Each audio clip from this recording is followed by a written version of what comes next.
Hi! In front of me is Oppo Find X3 Lite, and today I would like to show you how you can customize theme of your keyboard with an image on this smartphone. Firstly, open Settings, scroll all the way down and choose Additional Settings. Then Keyboard and Input method here. Now Gboard and finally Theme. Then click on this plus sign under My Themes and select the photo that you wish to apply. I will go with that one. Now pinch it to scale and drag it to move. When you're ready, select Next and adjust brightness by swiping left or right. Finally click on Done and tap on the switcher next to keyboarders to disable or enable them.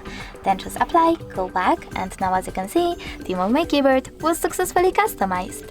Thanks so much for watching. If you enjoyed this video, smash that like button, comment and subscribe. Bye!